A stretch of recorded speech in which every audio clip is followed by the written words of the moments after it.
Well, one thing is it's grossly misinterpreted. So it's worth remembering that the early classical liberals, say Smith and Humboldt, were pre-capitalist. Later ones like John Stuart Mill were basically social democrats, not classical liberal in much of his thinking, but social democratic and policies that he advocated. In fact, one of the policies he advocated was worker self-management. I thought that was an ideal that society ought to move towards. But if you go to the interpretations, it's kind of interesting. So, for example, I once wrote a review of the bicentennial scholarly edition of Wealth of Nations put out by the University of Chicago with an introduction by a Nobel laureate, Chicago economist George Stigler.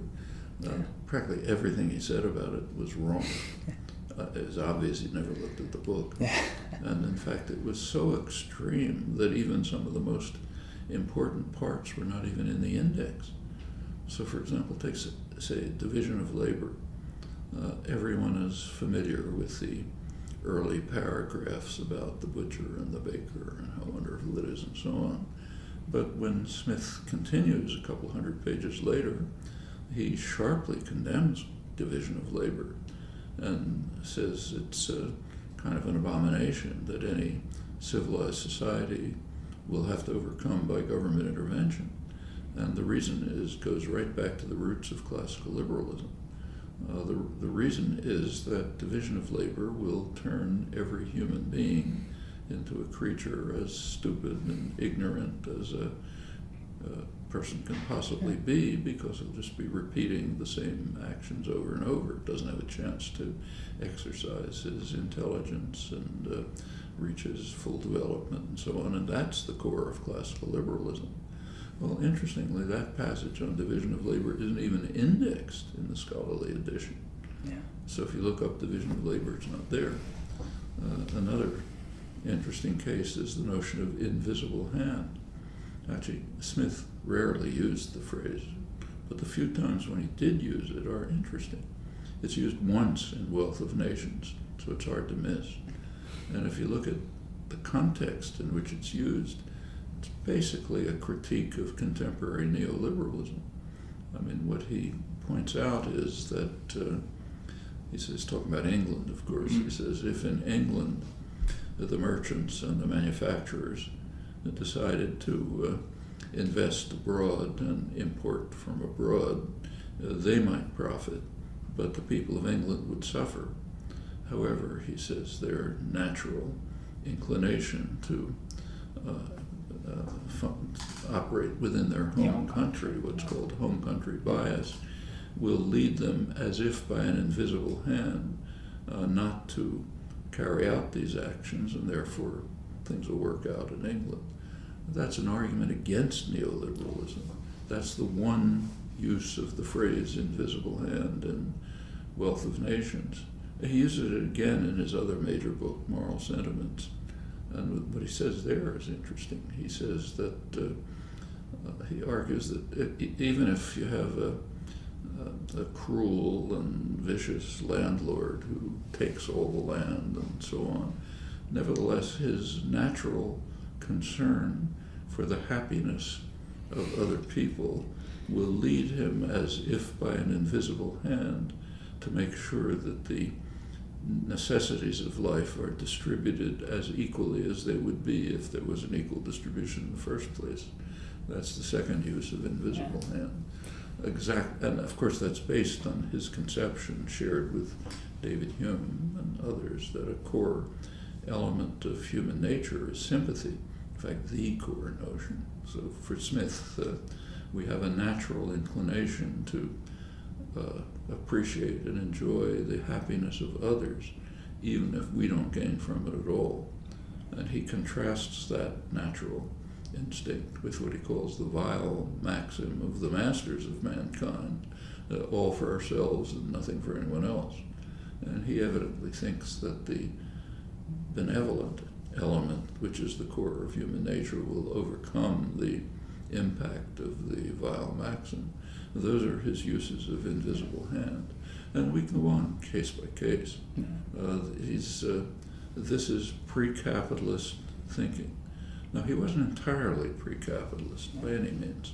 So, for example, if you look at Smith's recommendations to the newly independent American colonies, actually during the Revolutionary War, he gave advice to the colonies, what is now the United States, as to what policies they should follow. And the policies he advised are what are called sound economics, basically the Washington Consensus, neoclassical economics, just what's told to the third world today. So concentrate on what you're good at, what later was called comparative advantage. For the colonies, he said, produce primary products, that agriculture, he kind of overlooked slavery, but primary products, fish, fur, agricultural products, and don't try to develop industrial products because England is much superior. So everyone will gain if you import advanced industry, by the standards of the day, was advanced industrial projects from England. Instead of producing your own, that will be beneficial to everyone. That's contemporary economics. Well, of course, the colonies were independent, so they didn't have to follow sound economics. So they did exactly the opposite. What they did is block British manufacturers with very high tariffs, in fact, the highest tariffs in the world, well into the 20th century. Were able to develop a textile industry, first stage of industrial revolution, then all the accessories to a textile industry, like making equipment and so on. Later in the century, a steel industry, blocking superior British steel, and finally the U.S.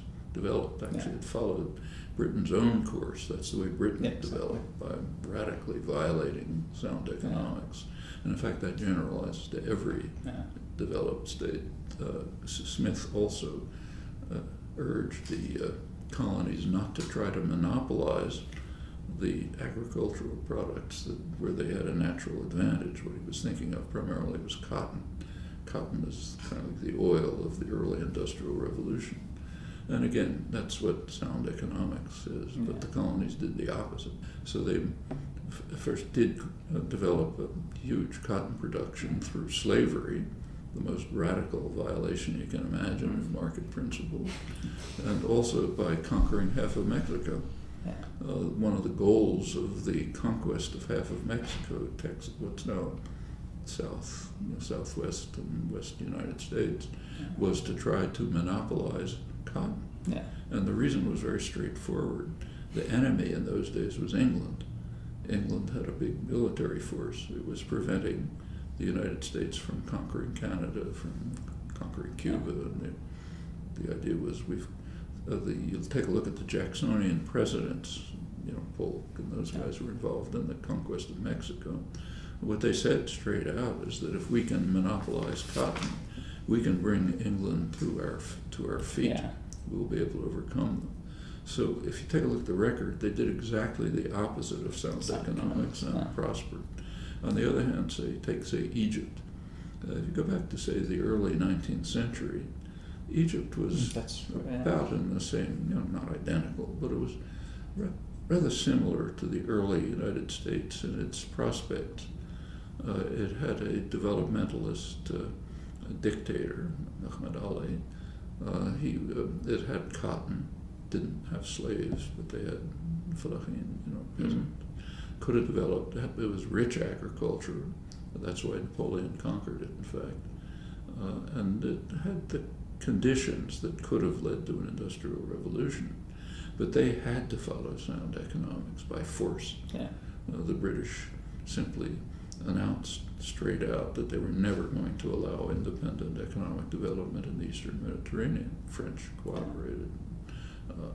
So Egypt did follow the principles of economics, and Egypt is Egypt, and the United States is the United States. Now, that generalizes worldwide.